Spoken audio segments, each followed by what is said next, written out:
그럼 이제 우리 과세 방법은, 자, 소득세 과세 방법은 원칙적으로 종합과세인데, 자, 예외적으로 분리과세가 있다라고 했죠. 자, 그리고 분류과세라는 것도 있어요.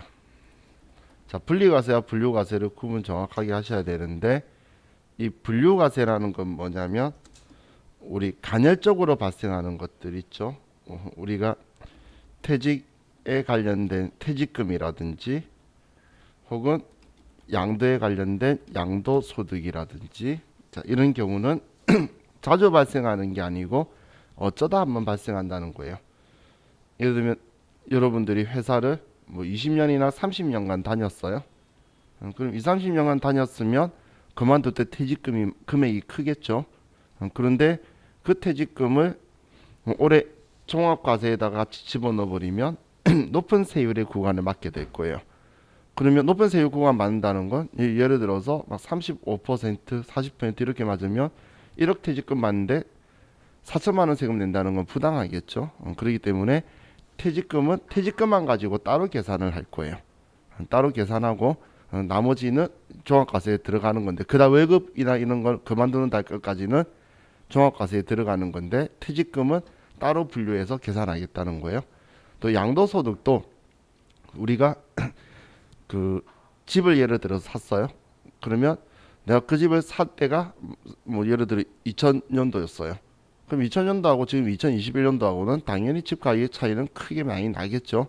그러면 내가 사왔던 가격하고 파는 가격하고의 차이에 양도가액의 차익을 우리 양도소득이라고 하는데, 그 내가 몇십 년을 살았던 집을 그 돈 가지고 올해 돈 벌었다고 소득세를 부과시키면 너무 과하다는 거예요. 뭐 소유 같은 경우는 집 가격 차이가 뭐 5억씩 나버리면은 이 사람한테 소득세가 45% 부과가 돼 버려요.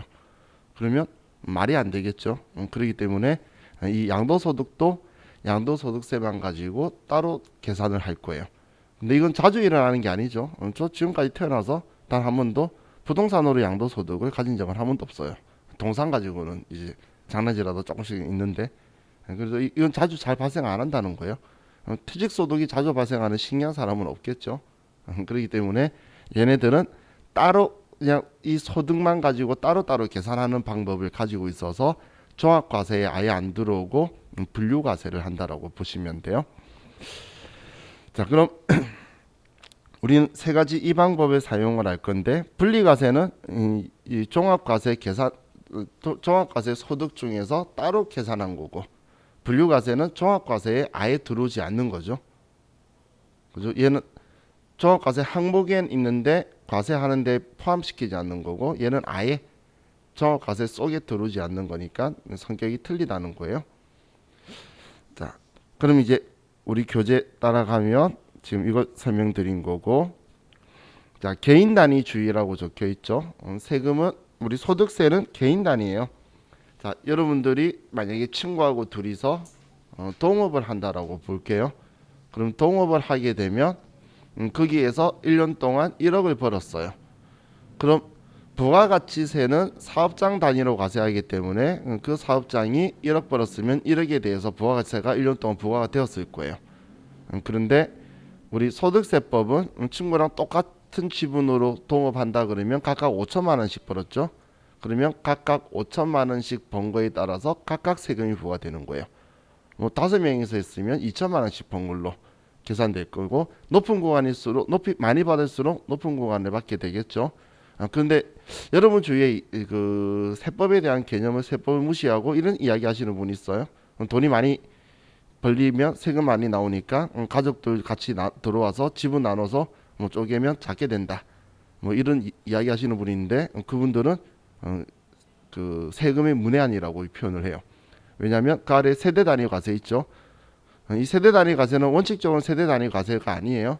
그런데 지금 방금처럼 특수관계자와 같이 구성원을 이루어서 하고 있다 그러면 이거는 누가 봐도 그냥 부당하게 사람 수로 n분의 1 하려고 하는 거죠. 그럴 때는 그 세대 단위로 해가지고 과세를 시켜버릴 거예요. 그렇기 때문에 그건 쓸데없는 짓 한 거예요. 쓸데없이 그 사회보험료만 더 많이 내는 사회 기여자가 될 거예요. 그건 필요 없는 거죠. 자, 이건 원칙적인 게 아니라 이런 경우가 생겼을 때에 그때 하는 경우를 이야기하는 거예요. 자, 그럼 이 소득세는 지금 소득세법은 개인의 인격체가 돈을 버는 거기 때문에 내가 최소한의 생활을 하기 위한 자금에 대해서는 세금을 부과를 안 할 거예요. 혹은 세금을 안 받을 거예요. 그게 인적공제제도예요. 지금 나 혼자서 돈을 벌고 있는데 집에서 생계를 돈벌이를 하지 않고 내 돈으로 같이 생계를 같이 하는 가족들이 있다면 뭐 예를 들면 나의 자녀라든지 자녀를 내가 부양하고 있겠죠. 혹은 연세 많으신 부모님이 있다든지 뭐 이런 경우에는 다 같이 먹고 살기 위한 돈만큼을 빼주는 제도를 가지고 있어요. 그게 인적공제 제도예요. 자, 그리고 누진과세 제도는 우리가 6%다 42%다 지금은 45% 있죠. 그런데 자, 이 제도는 누진과세 제도는 그 전에 제가 로또 이야기하면서 한번 이야기했던 것 같아요. 단일세율 하면서 내가 높은 구간을 맞는다고 전부 다 맞는 게 아니에요. 높은 구간 맞을수록 내가 번 돈은 확실히 많은 거예요. 그래서 그 구간이 넘어가야 돈을 좀 더 세율이 넘어가는 구간만 높아지는 제도를 가지고 있다라고 보시면 돼요.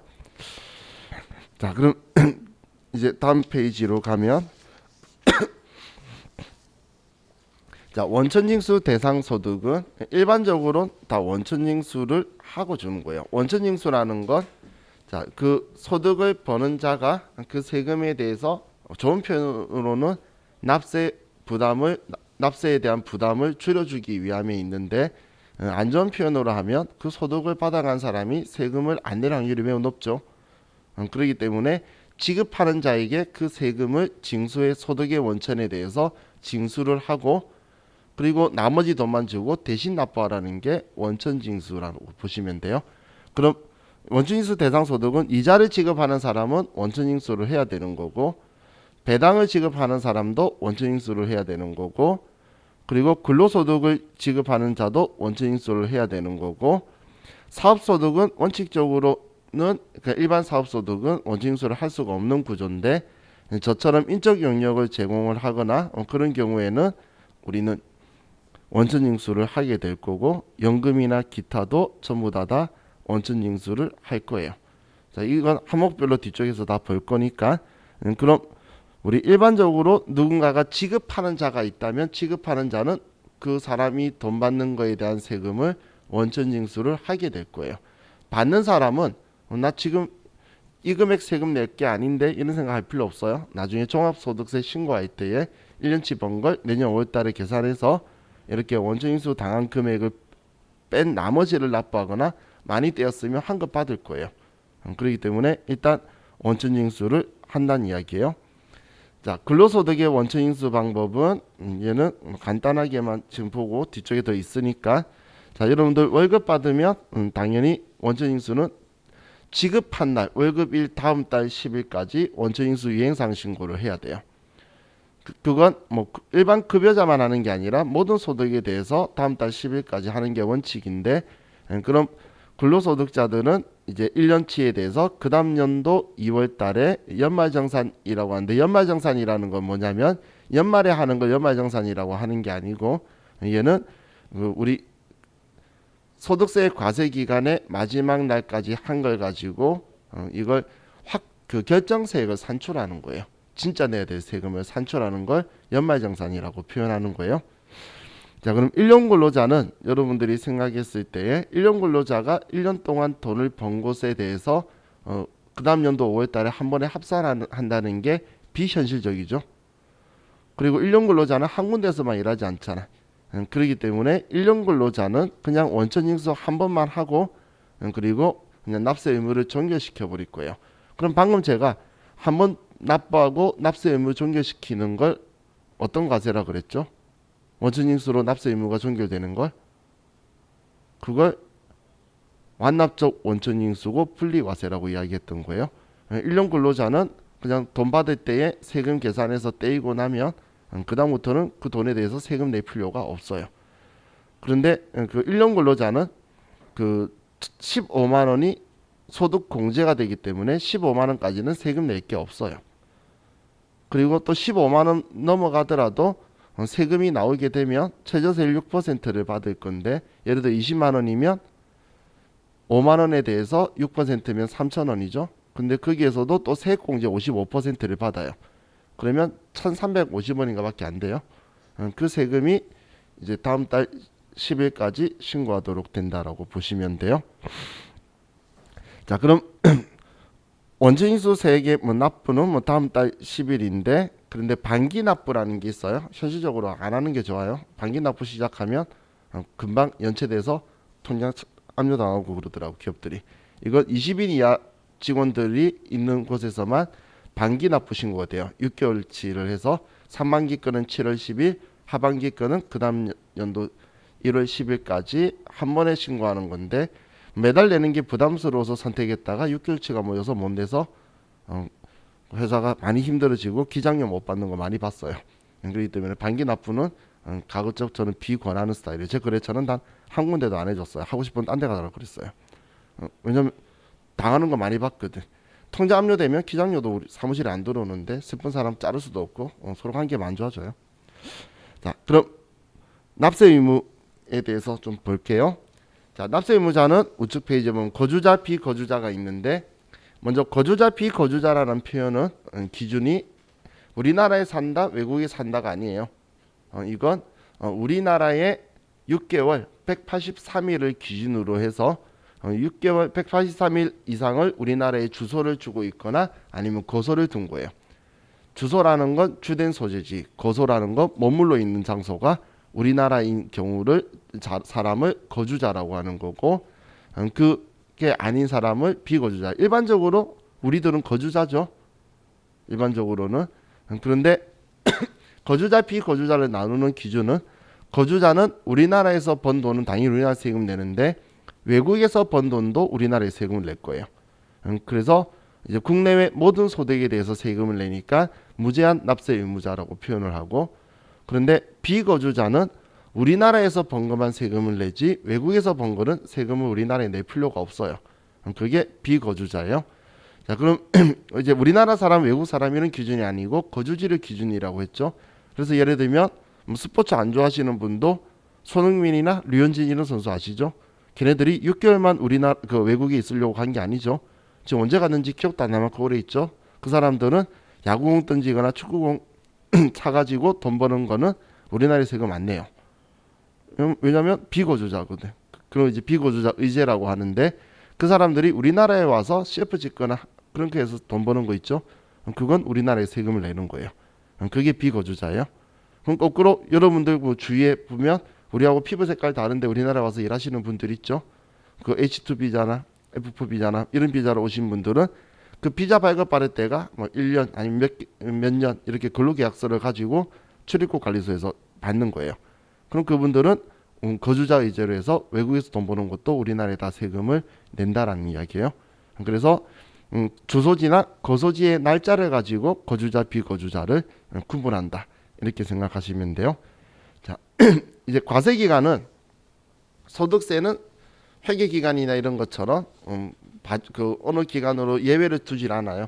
소득세 과세기간은 무조건 1월 1일부터 12월 31일까지를 하고 있어요. 근데 예외가 있다 그러면 태어나거나 죽거나 이민 가는 거예요. 그런 순간 당연히 그 과세기간이 끝날 수밖에 없겠죠. 그래서 그거 아니면 그냥 1월 1일부터 12월 31일이에요. 내가 사업을 하다가 폐업을 했어요. 그렇다고 해서 내가 죽은 거 아니죠. 나는 사업하다가 이제 회사 들어갈 수도 있잖아요. 그러면 사업하다가 번 거, 회사 다녀서 월급 받은 거 전부 다 합쳐서 세금 낼 거니까 그냥 과세기간은 1월 1일부터 12월 31일이에요. 회사 다니다 그만둔 것도 과세기간에 영향을 전혀 미치는 게 아니에요. 죽거나 태어나거나 이민 가야 돼요. 자, 그럼 납세지는, 자, 부가가치세법은 사업장을 따라가는데 소득세법은 내 주소지 관할세무서장이 소득세 안 내면 찾아올 거예요. 친구하고 동업을 강남에서 하고 있어요. 우리 집은 용산이고 친구 집은 마포예요. 그러면 부가가치세를 안 내면 사업장이 있는 강남세무서에서 올 거예요.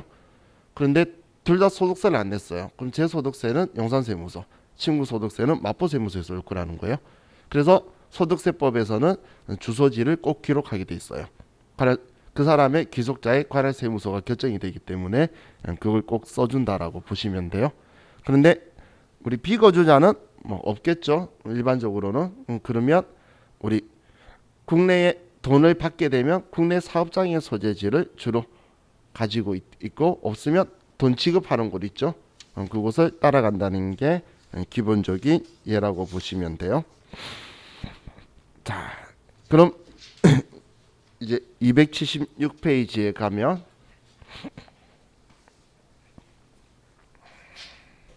자, 소득세 계산 구조라고 적혀 있는데, 자, 이 표현이 그냥 좀 너무 짧게 적어뒀는데, 자,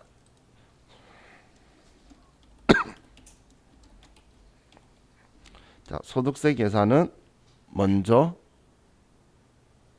소득이 있어요. 그러면 이 소득에다가 우리 비과세가 있으면 빼고, 그리고 분리과세를 한 게 있으면 빼면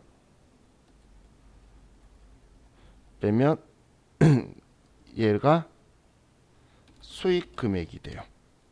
그럼 수익 금액에 필요 경비를 빼면 그러면 소득 금액이 되는 거예요. 먼저 이걸 가지고 좀 볼게요. 지금 우리 총 수익 금액에 필요 경비 빼는 것만 적혀 있는데, 자, 이런 이야기예요. 소득은 여러분들 월급이에요. 그럼 여러분들 월급에서 그 식대라든지 그런 비과세 있는 건 빼고 세금 더 낼 필요 없는 건 빼면 수익 금액이라는 게 나오게 되는데, 이 수익 금액에서 여러분들이 그 근로소득 공제라든지 필요경비 있는 조를 빼면 이제 소득 금액이라는 게 되는 거예요. 그래서 회계로 치면 얘네들은 매출하고 비슷한 거고, 얘는 비용이고, 얘가 이익하고 비슷한 개념이에요. 그럼 자, 소득 금액이 나오게 되면 소득 공제가 있고 소득에서 빼겠다는 거예요. 그러면 과세 표준이 있죠.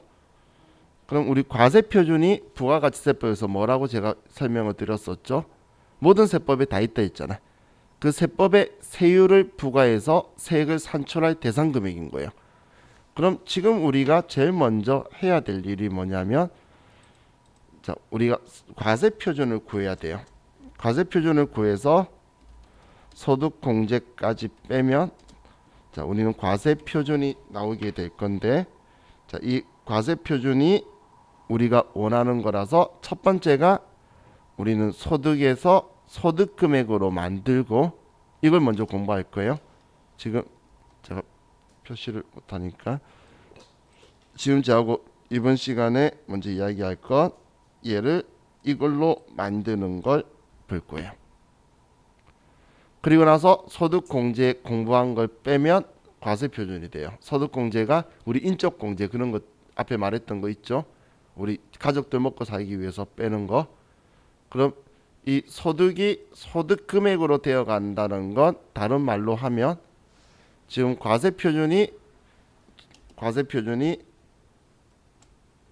얘가 세율을 곱하는 거라 그랬잖아.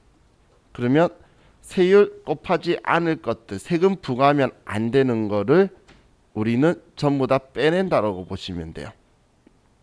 비과세 세금 부과 안 하겠다고 국가가 정한 거예요. 그게 비과세예요. 근데 세율 부과의 대상 금액이 들어오면 안 되겠죠. 분리과세, 이거 세금 내고 더 이상 세금 부과 안 할게라고 하는 게 분리과세잖아요. 그래서 빼버리는 거예요. 필요경비, 내가 돈 번 거에 세금 내야 되는데 매출의 세금은 부과하면 안 되죠. 이익의 세금 부과해야지. 그래서 그 내가 번 거 아닌 경비 쓴 거는 뺀다는 이야기예요. 그러면 소득 금액이 나오게 되겠죠. 자, 이걸 저와 같이 이제 정리를 하면, 자, 이건 소득세 내용에서 제일 중요한 거예요.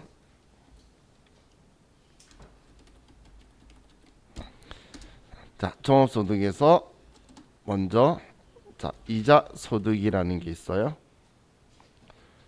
자, 이자 소득에서 비과세가 있으면 비과세를 빼고, 분리과세가 있으면 분리과세를 빼고, 그리고 필요 경비가 있다면 필요 경비를 빼면 이자 소득 금액이라는 게 돼요.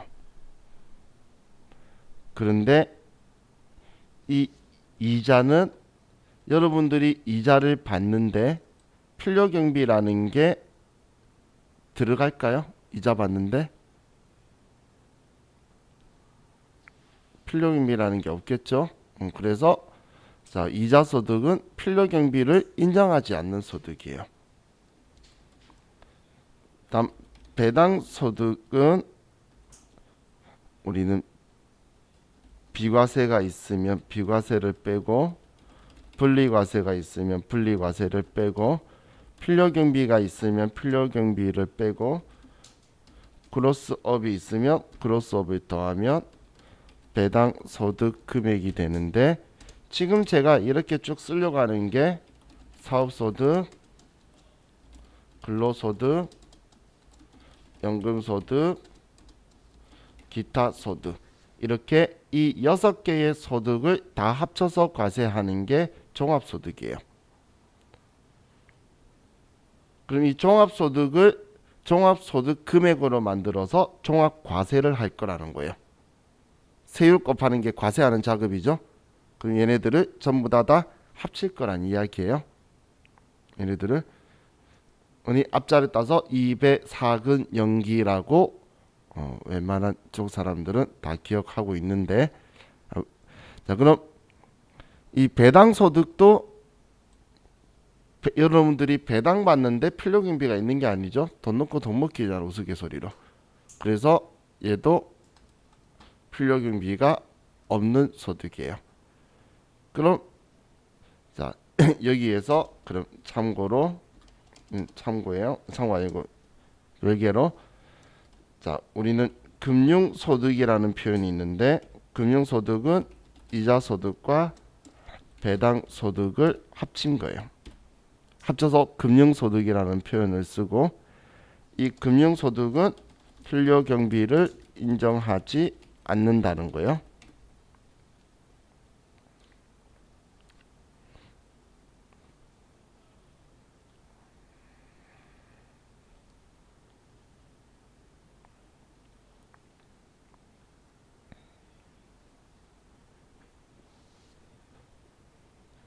자, 그럼 이 그로스업이라는 게 있죠. 이 그로스업이라는 건 뭐냐면 한국말로 배당가산세액이라고 표현하는 건데 얘는 너무 크게 의미 두지 말고 글자가 혼자 영어라서 눈에 띄는지 어쩌다 한 번씩 나오면 질문을 하시는데 자 얘는 이렇게 생각하시면 돼요. 자, 그로스업에 대해 간단하게 설명드리면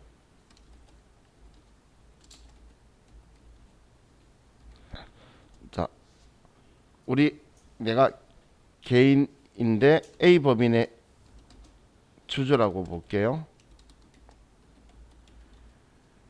자, A 법인의 내가 주주고 지분율이 20%예요. A 법인이 이익이 100이 나왔어요. 그러면 배당 얼마 받아야 되죠? 자, 첫 번째 경우를 보고 100이면 20을 받아야 되겠죠? 20을 배당을 받겠죠? 그죠? 자, 그런데 자, 이 두 번째 A 법인이 이익이 100이 있었어요. 그런데 법인세가 20%예요. 그래서 법인세 20%를 빼고 나니까 그러면 남아 있는 이제 이익이 80이 남은 거예요. 세금 내고 배당해야 될 거잖아요. 그죠? 그러면 난 얼마 배당을 받을 수 있죠? 20%니까 16을 배당을 받을 수 있겠죠? 그죠? 자, 그럼 자, 이런 상황에서 일반적으로는 당연히 배당은 세금 내고 우리한테 주주한테 배당해 줄 거예요. 그러면 세금 떼인 돈을 배당을 받는 거죠. 그런데 지금 나한테 이 16 받았으니까 또 소득세 14%를 부과하면 이중과세잖아. 무슨 말인지 이해가시죠? 그렇기 때문에 얘를 이중과세하지 않기 위해서, 하지만 법인세율이 20%지 내가 20% 받을지 안 받을지 모르잖아. 그렇기 때문에 이 16인 걸 법인세 안 낸 걸로 20으로 바꾸기 위해서 플러스 4를 할 거예요. 얘가 그로스업이에요. 그렇게 해놓고 나중에 세금 계산할 때, 여기에 세액 공제할 때, 이때 배당 세액 공제로 이 세금 4를 다시 빼줄 거예요. 그럼 법인세 20% 안 낸 상태로 내가 다 받은 걸로 내 소득세 계산을 하고 나서 이 4를 도로 빼주면 될 거잖아. 그러면 그냥 한 번만 과세하게 되는 거죠. 그렇기 때문에 이제 얘를 지금 이 단계에서는 더해주는 게 배당 가산세액이에요. 주 배당 세액 공제를 해서 빼서 소득세만 한 번 과세되는 형식으로 만들기 위해서 하는 방식이다라고 보시면 돼요. 자, 그럼 이런 것도 참고만 하시면 돼요. 자, 사업소득은 비과세가 있으면 빼고, 자, 분리과세가 있으면 뺐고, 필요 경비가 있으면 빼면 사업소득 금액이 될 건데 자, 여기서 이 분리과세를 좀 볼게요. 또 자, 사업소득자는 형태가 사업장이 있는 사업소득자와 사업장이 없는 사업소득자로 둘로 나눠져요. 그래도 참고.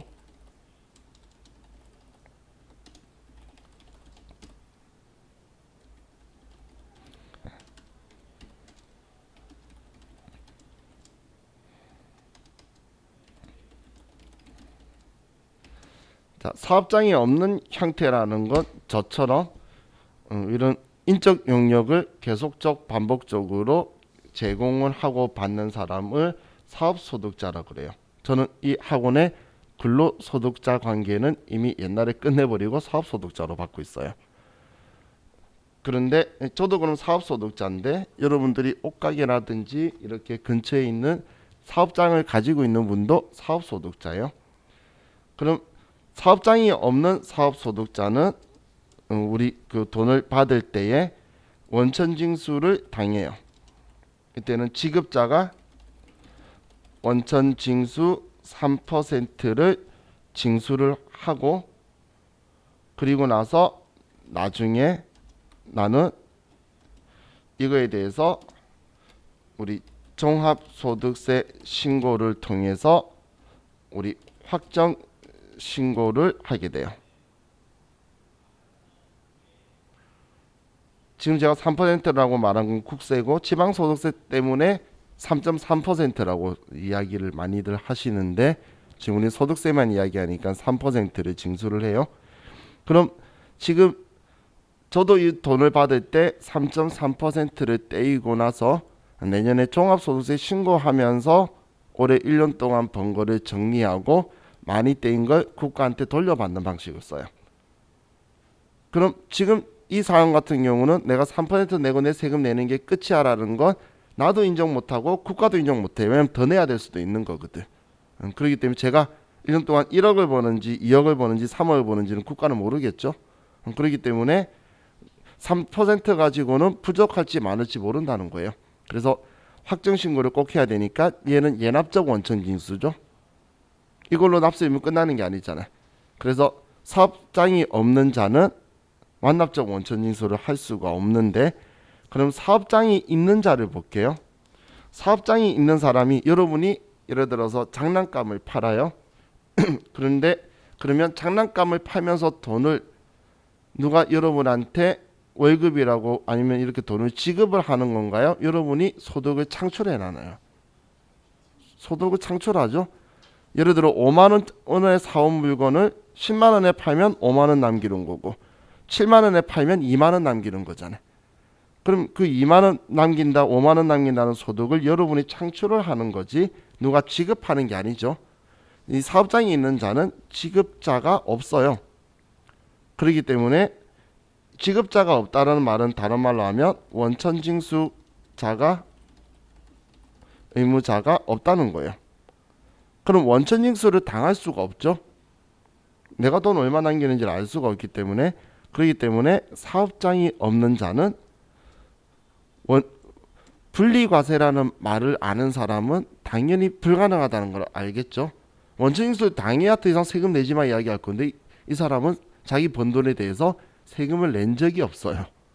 그렇기 때문에 이 사람은 그냥 종합소득세 신고 시 납부를 하고 신고할 때 납부하고 확정할 거예요. 그래서 가끔 나중 되면 여러분들 주위에 그 거래처가 세무사무실 가시는 분이 있다면 이런 말 할 거예요. 누구는 돌려받는데 왜 난 내기만 하냐고. 이분들이 그런 이야기를 해요. 어디선가 주위에 이런 사업소득자들한테 난 돌려받는데 너는 매출이 큰데 돈 낸 게 많을 텐데 안 돌려받아? 서로 모르는 사람끼리 하는 이야기예요. 이 사람은 얘는 지금 3% 냈는데 내가 내야 될 게 그보다 작으니까 돌려받는 거예요. 이 사람은 낸 적이 없는데 돌려받을 일은 당연히 없는 거고 아예 진짜 손해봤으면 낼 게 없거나 아니면 내거나 둘 중 하나인 거지 이 사람은 돌려받는 일이 발생할 수가 없겠죠. 어떻게든 이 둘 다 특징이 뭐냐면 분리과세가 존재할 수가 없다는 거예요. 세금 내고 그걸로 끝낼 수 없잖아. 자, 이걸 다른 말로 할게요. 자, 얘는 그래서 사업소득자는 무조건 종합소득세 확정 신고를 해야 돼요. 하지 않으면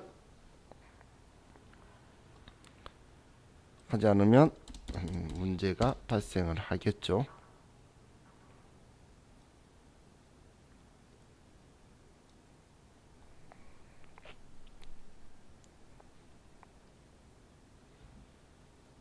그럼 지금 이 사업소득자는 분리과세가 없는 소득이라는 거예요. 사업소득. 좀 다시 쓰고 있었어요.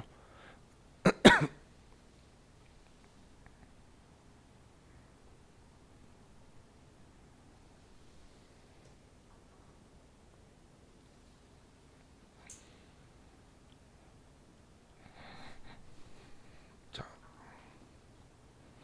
그럼 필요경비는 사업소득자는 이 사업소득이라고 하는 게 매출액이에요.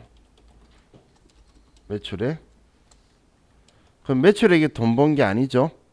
그럼 필요경비가 이런 것들이에요. 직원들 급여라든지 월세라든지 이런 것들을 빼면 그러면 이게 필요경비들이에요. 사업소득 금액이 되는 거예요. 자, 월급 줬어요. 내가 세금 내야 돼요? 직원이 세금 내야 돼요? 직원이 내야지. 직원 월급 받았으니까. 그러니까 내 거에서 빠지는 거예요. 월세 냈어요. 제가 내야 돼요? 건물 주인이 내야 돼. 건물 주인의 소득이잖아. 매출액은 내 이익이 아니라는 건 아시죠? 그렇기 때문에 얘네들은 필요경비를 빼서 지금 우리는 내가 번 돈을 찾아서 세금을 부과할 금액으로 가는 과정이 소득금액인 거예요. 그럼 근로소득 가지고 볼게요. 자, 비과세가 있어요. 분리과세가 있어요. 자, 그럼 필요경비. 자, 근로소득 여러분들 월급 받는데 필요경비가 있을까요? 왜 너무 당연하게 없다고. 지금 이쪽 관련해서 일하실 거면 지금 이것도 엄청 노력하고 지금 필요경비 들어가고 있는 거잖아요. 그죠? 우리의 기회비용도 날려가면서 그리고 지금 여러분들 하는데 소득세의 최고의 맹점이 뭐냐면 내가 노력해가지고 비용이 들어갈 때와 소득이 창출될 때가 시간적 차이가 발생한다는 게 제일 최고의 맹점이에요. 안 좋은 부분이에요. 공부하거나 지식을 습득하거나 기술을 습득하는 시기에는 돈만 들어가고 투자만 되는데 그 돈을 소득으로 나한테 연결시키는 건 미래에 일어나잖아요. 근데 그 해에 안 일어나니까 문제가 있죠. 그래서 영국이나 미국 같은 경우는 5년치를 합산해가지고 하는 그런 방식을 쓰는데 우리나라는 그렇게 하지 않고 그냥 이 필요경비를 어느 정도 인정해줄게. 필요경비조로 근로소득공제라는 걸 해줄 거예요. 일정 요율에 얼마까지는 50%, 얼마까지는 40% 이런 누진공제 제도를 가지고 빼줄 거예요. 그러면 근로소득 금액이라는 게 나오게 돼요.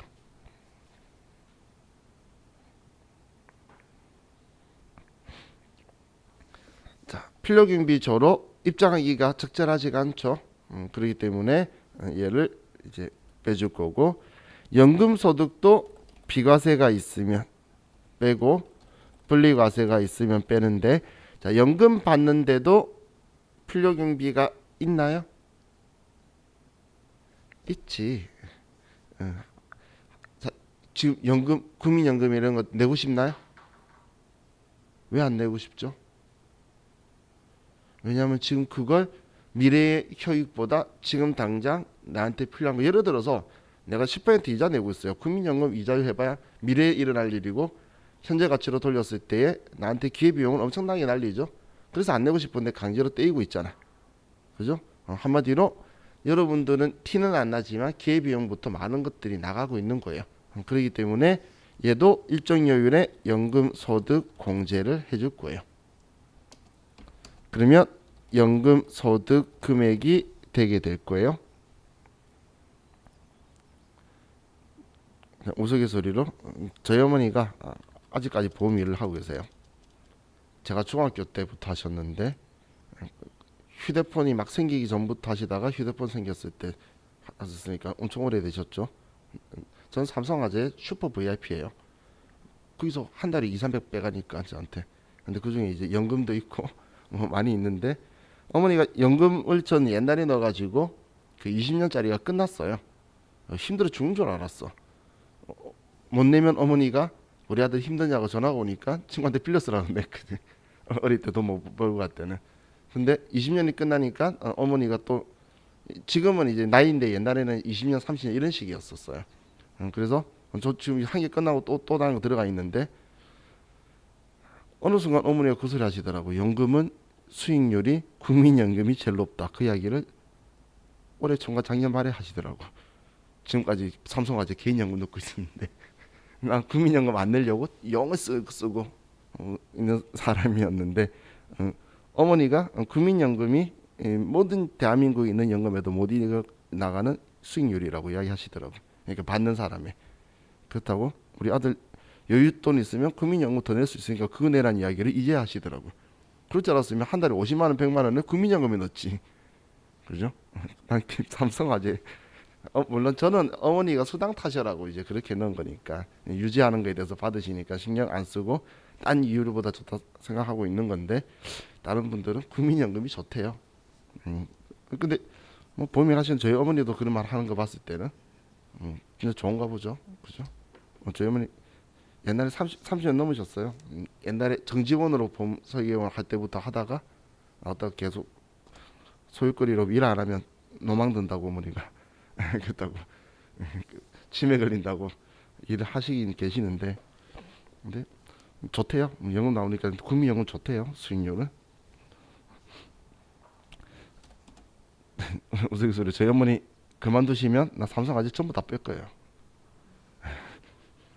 그거 있죠. 그 뱅크샐러드인가? 거기에 그 자기 자산에 대한 정보를 넣으면 보험금 막 나오는데, 그거 빼면 내 빚 좀 갚겠더라고. 그래서 해약해버리지. 그 빚 이자 내는 것보다 미래에는 그냥 라면 먹고 요강만 있으면 돼요. 그렇기 때문에. 자, 이제 우리 기타소득 볼게요. 자, 기타소득이라는 건 어쩌다 한 번씩 간헐적으로 일어나는 거예요. 얘는 어쩌다 한 번씩 간헐적으로 일어나는 거 있죠. 여러분들이 사업소득이면 좋겠다 생각하는 하지만 절대 안 되는 거. 로또 1등. 로또 1등이 사업소득인 자는 계속 반복적으로 당첨되는데 없겠죠. 근데 얘는 어쩌다 한번 일어나잖아요. 근데 지금 이렇게 수업하고 있는 거 예를 들면, 저는 지금 매일쯤 여러분도 보고 있죠. 이걸 계속적 반복적 공급이고, 그래서 저는 여기 종속관계가 아니면 직업자와 종속관계가 아니면 사업소득자라고 하는 거예요. 근데 여러분이 지금 현재 그 가르치는 일을 안 하고 계신데 어쩌다 한번 누군가에 알려주고 돈을 받을 수도 있겠죠. 그런 걸 기타소득이라고 하는 거예요. 그래서 간헐적 발생하는 거 있죠. 뭐 일시적 강연, 방금 제가 말한 게 그런 거라든지, 아니면 작가가 아닌데 글쓰기 좋아하시는 분들 원고 당첨돼서 당첨금 받는다든지 그런 거예요. 자, 그럼 이 기타소득도 비과세가 있으면 빼고 분리과세가 있으면 빼고, 그리고 필요 경비가 있으면 빼면 기타 소득 금액이 되게 돼요. 근데 이 필요경비도 기타 소득은 어느 정도 인정해주는 소득 형태가 있고 전혀 인정 안 해주는 형태가 있어요. 인정해준다 안 해준다가 예를 들면 이런 거예요. 불로소득이 아니다. 자, 여러분이 지금 저한테 만약에 들은 내용을 가지고 여러분 지인이 있는 곳에 가서 알려주고 돈을 받는다면 준비하겠죠. 수업할 거에 대해서. 그럼 그거에 대한 경비를 입증은 못 하잖아. 하지만 불로소득 아니죠. 그러니까 60% 경비라고 인정해 주는 거예요. 1,000만 원 받으면 600만 원 경비니까 400만 원 받았다라고 이제 여러분한테 할 거예요.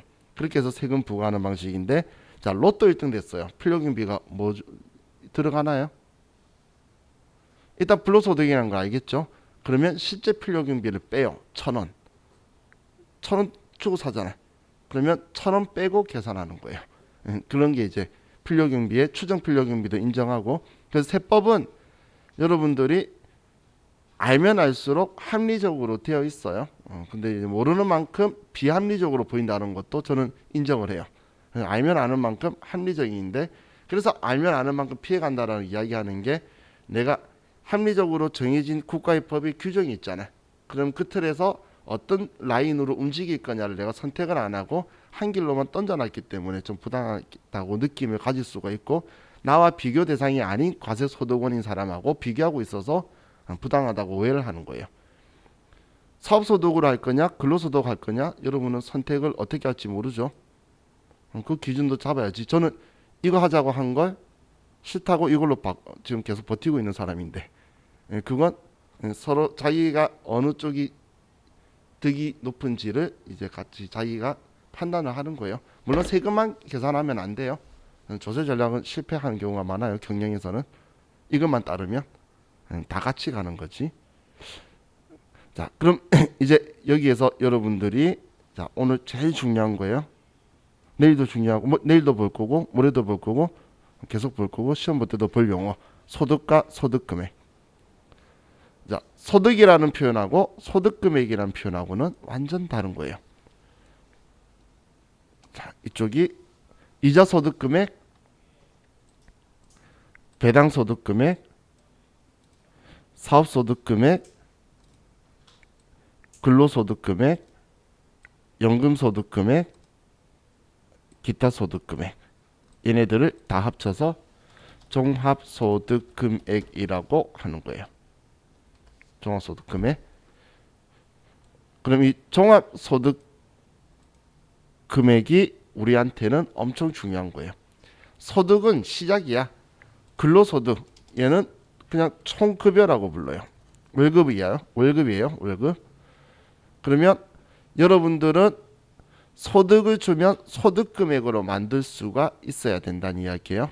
소득을 주면 소득금액으로 만들 수가 있어야 돼요. 자, 그럼 지금 종합소득이 이렇게 있는 건데, 자, 우리 분류과세 하는 소득들이 있었죠. 분류과세 소득이 퇴직소득이 있고, 그리고 양도소득이 있는데, 퇴직소득에도 비과세도 있고 분리과세도 있고 필요경비조로 연분영수법으로 공제해 줄 거예요. 하지만 이 퇴직소득은 이것만 가지고 계산해야 되기 때문에 우리 시험의 챕터가 아니에요. 그래서 뺄 거 다 빼고 나면 퇴직소득 금액이 될 거고, 양도소득도 양도소득만 가지고 과세하기 위해서 비과세 있으면 빼고 분리과세 빼고, 여러분들 집에 뭐 보일러 장판 뭐 이런 돈 다 빼고 장기보유 특별공제 빼주는 거 많아요. 다 빼면 양도소득 금액이 되게 되는 거예요. 그럼 이 분류과세는 이 두 개다라는 것만 알고 우리한테는 얘네들 소득 금액을 그냥 대놓고 주지, 얘는 이것만 가지고의 별도의 챕터로 공부하셔야 되는 거기 때문에 소득 금액 만드는 건 시험에 나올 수가 없는 거예요. 그럼 지금 제가 점점 화면을 줄이게 보이는데, 자, 여기에 보이는 이 모든 소득 금액 있죠.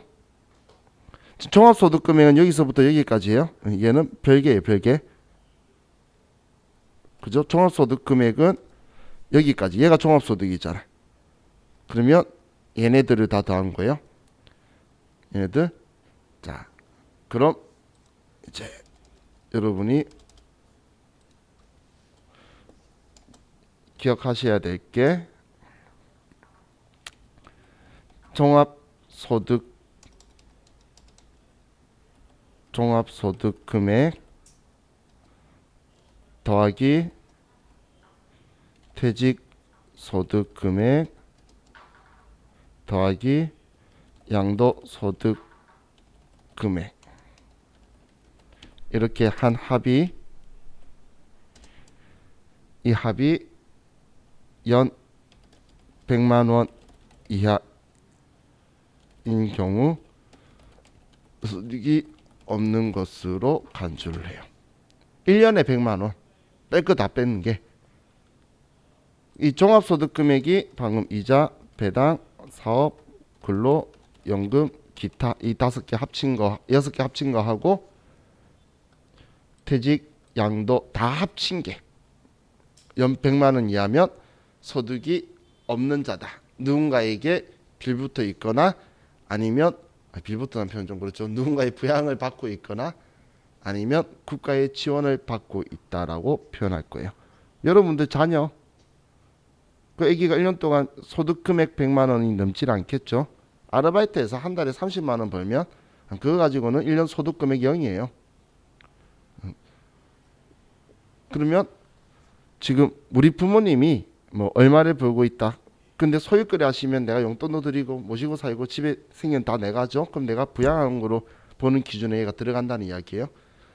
심지어는 본인이 내가 1년 동안 다 번 것도 이거 이해하면 국가가 나를 불쌍히 여겨줄 거예요. 어느 순간.